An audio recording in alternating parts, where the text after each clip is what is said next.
Yep, but in the part you heard, he hadn't become the first sage yet. There's more to the story. His piety and wisdom were acknowledged by the Dendro Archon, and she finally gave her blessing to him. All kinds of spectacular scenes appeared in front of the first sage, as if all the knowledge in the world was being painted onto a canvas right before him. He was captivated. After who knows how long, he mastered all the knowledge he could comprehend. Afterward, he said to the Dendro Archon, "I miss my parents, my wife, and my children. I've been away from home for far too long. They must be worried." The Dendro Archon smiled. The next second, the sage found himself lying in his bed, as if he had just woken up from a dream. His wife, lying next to him, said, "You're off to search for the Dendro Archon today, aren't you? Have a safe journey, my love." In the end, the first sage took care of many disasters in Sumeru City and founded the Academia. What a happy ending. So, the first sage was dreaming ever since the beginning of the story? He never went on his journey? Yes, but his faith and determination were conveyed to the Dendro Archon, so she blessed him in the form of a dream. Paimon understands where you're coming from now. That's a really interesting connection. But we really gotta wake up soon, like the sage in the story. I see. Well, it just so happens that today's Sub-Zero's festival is almost over, too.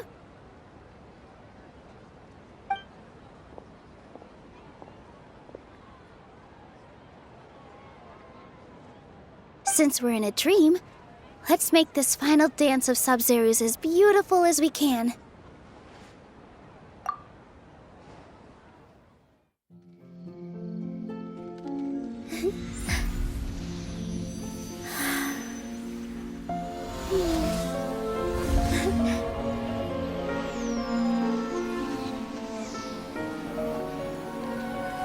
The wait is over, everyone. I dedicate this to our god, the Dance of Sub-Zero's.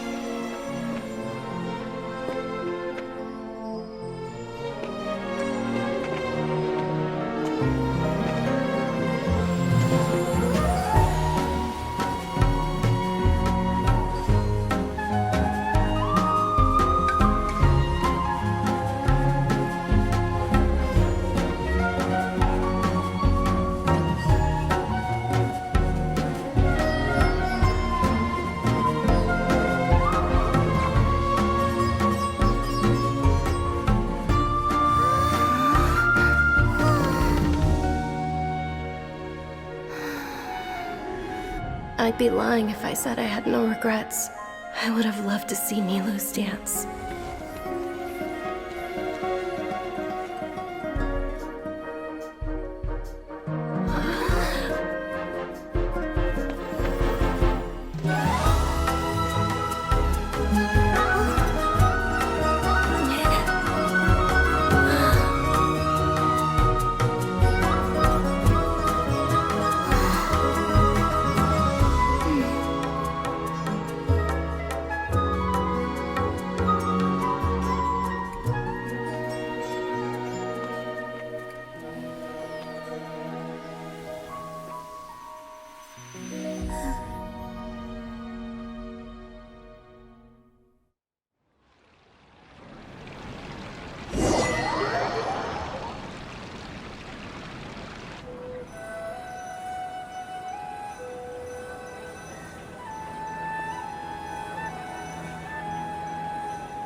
Traveler.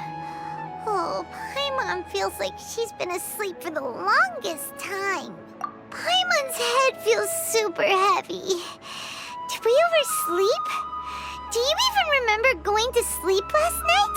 Paimon thinks it was after the Sub-Zero's festival. The Sub-Zero's festival! Have we finally escaped from the Sub-Zero Samsara? Quick! Take off your Akasha terminal!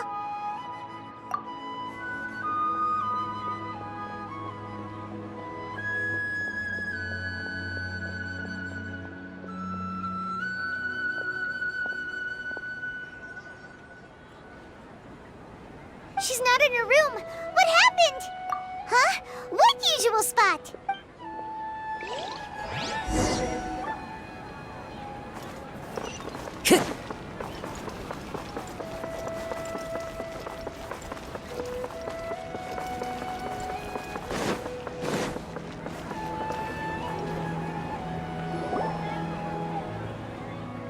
Well done, Traveler and Paimon. And thank you, Dunyarzad, for organizing the Sub-Zero's festival for me. I'm sorry, who are... Dunyarzad! You're okay! Oh, don't scare us like that! Oh, a Traveler Paimon. I have something amazing to tell you. I just had a dream. And I saw Nilou performing the dance of Sub-Zero's.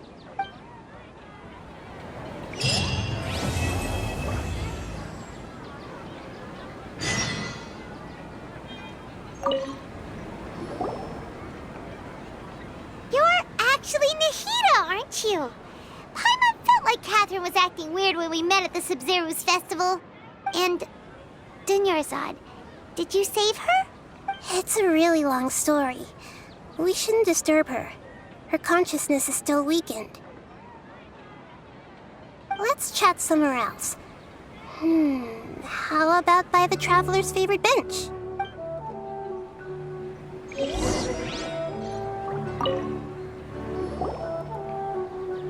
What's going on? Why are you two so excited to see me? Hasn't it only been a night? It's actually been much longer than that. Oh? Strange. Was I really asleep that long? No wonder I have such a headache.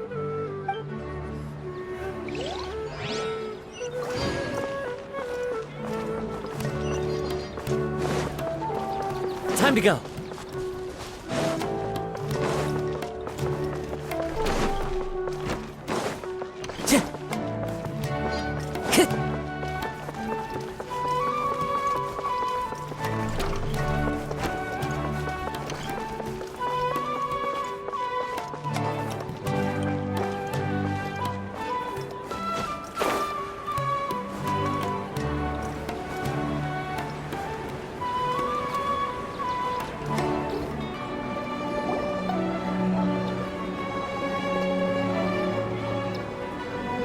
Let's talk about Dunyarzad first. It's such a relief that she's all right. After we parted on the last day of the Sub-Zero's festival, I left the city and saw what the Traveler had described. Among the countless dreams, I found one that was growing fainter and fainter. This proved my suspicion. Once Dunyarzad could no longer bear the Akasha harvesting her dreams, her consciousness began to dissipate. But this also meant it escaped the Akasha's control. Such a small fragment of consciousness can't last for very long, though. It will return to its original dream, where both will gradually fade until they completely disappear. I used all the power I had to keep her dying dream alive as long as possible. But it still wouldn't have lasted for much longer if it hadn't been for you two breaking the samsara. So it looks like we did manage to save Dunyarzad in the end. And not a moment too soon. Huh? Why are you two smiling so happily? I thought you'd be so moved that you'd start crying. I need to spend more time observing human emotions. Both are fine. Everyone reacts differently. All right. You two must have a lot of other questions for me, right? After all, you saved my faithful believer. As your reward, I will answer any and all questions. At the Avidia forest, there was this incense that made the Traveler fall unconscious and dream of a huge tree and a red sky. You also heard someone's voice, right? It said world and forget me. Yeah, so you do know. We've been wanting to ask you what that was about, and if the red sky was related to Conria. It seems like the Traveler established a connection to Irminsul. That was a message left by Greater Lord Rukkhadevata's residual consciousness in Irminsul. Perhaps her last memory before she died. As you two probably know, Greater Lord Rukkhadevata disappeared after the disaster in Conria. The timings of these events do line up, so your suspicions are reasonable. A message from Greater Lord Rukkhadevata? We thought it was from the Scarlet King. The Scarlet King? That god who died even longer ago? Some present-day desert dwellers still worship him. You probably just heard some of their conspiracies. Okay, so what does the message mean? I still haven't managed to decipher it. Even the Akasha isn't currently capable of doing that. Greater Lord Rukkhadevata's residual consciousness in Irminsul seems to be contaminated with something that has a very dangerous aura to it. Many devoted scholars go mad as soon as they connect their consciousness. I've warned the academia about this many times, but people still keep falling victim to it. But I believe this is the key to saving Irminsul. That's why I've kept trying to decipher it. So the tree in the vision was Irminsul? Oh, Tainari also said that Irminsul is sick. Is it because of the contaminated consciousness? But even if you can't figure out what that vision was all about, it seems like our search for you was all in vain. The Traveler wasn't affected after coming in contact with that consciousness. I've never seen anyone like that. With you here, we may have a chance at deciphering it. No, we must decipher its secrets. I've already eliminated all other factors that might affect Irminsul. This is the only one left. This puzzle has life and death at stake. It could determine Irminsul's fate, as well as Tevat's. To be accurate, I'm using the Akasha as a medium to occupy Catherine's consciousness. How did you do that? Poor Catherine. Does this mean you can also occupy other people's consciousnesses? Theoretically, I can enter anyone's mind as long as they're wearing their Akasha terminal. The Akasha is the legacy of Greater Lord Rukkhadevata. As Lesser Lord Kusanali and the first Akasha terminal, my consciousness has always been linked to the Akasha. I've always respected my people's free will, so I've never actually occupied their consciousness. When necessary, I just borrow this bionic Snezhnayan puppet. Hold on. Did we just learn some deep, dark secret? So Catherine is... No wonder Paimon felt something was off about her. What about your own body? Why do you need to borrow other people's? Don't you live in the sanctuary of Surasthana? That story begins a long time ago. After Greater Lord Rukkhadevata disappeared, the sages found my newly born self and took me back to Sumeru. At that time, I was young and weak. The sages kept me in the sanctuary of Surasthana, ostensibly for the sake of protecting me. But I've hardly heard from them since. However, I do understand that they had hoped to find Greater Lord Rukkhadevata instead of me, a symbol of her passing. So, the sages basically put their new Archon under house arrest? How dare they! Why don't you teach them a lesson, Nahida? In some ways, they aren't wrong. Greater Lord Rukkhadevata was omniscient and omnipotent. Even after her death, the Akasha is still empowering this nation. And I'm still really far away from being able to call myself the God of Wisdom. Moreover, the academia is also more proficient at governing this country. My existence has little meaning. Yeah, you got a lot of believers. Just look at the Sub-Zero's festival. Everyone who showed up truly loves you. Thank you for the kind words. But I honestly don't need physical freedom as long as I can connect my consciousness to the Akasha. Trying to find a way to save Irminsul is my life's mission and top priority. I will work on that and try to live up to being a deity in the meantime. Every once in a while, I will also take up the duties of the God of Wisdom and enlighten a lost soul here and there. Doing all that should be enough. There has never been any big problems with the Academia's governance of Sumeru. This is the first time I've seen them step out of line. I wonder what caused them to go down this path, and what they hope to achieve. Even though the city's residents haven't noticed anything strange, if the Traveler hadn't broken the Sub-Zero's samsara, the situation could have become dire. I tried to do some investigating in the Akasha, but I couldn't find anything suspicious. And all the people of interest seem to purposely avoid wearing their Akasha terminals. I think they're deliberately trying to hide something. Oh, that reminds Paimon. In Gandharvaville, there was a sage who had invited Tighnari to join some kind of project. Could it be related? Regardless, I need to first investigate the sage's motives, make things right, and punish them if needed. But I'll have to be discreet, or they'll see me coming. You mean how the Akasha stops you from having dreams? Yeah, it's been such a long time. No one's noticed something's up? It's not that no one noticed.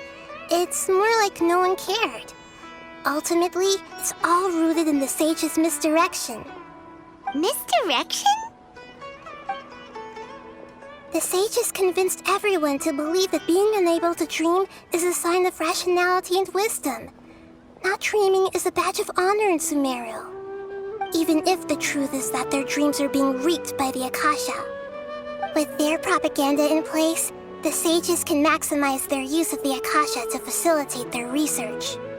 Besides, Greater Lord Rukkhadevata must have created the Akasha in the hopes that it could be used to its full potential.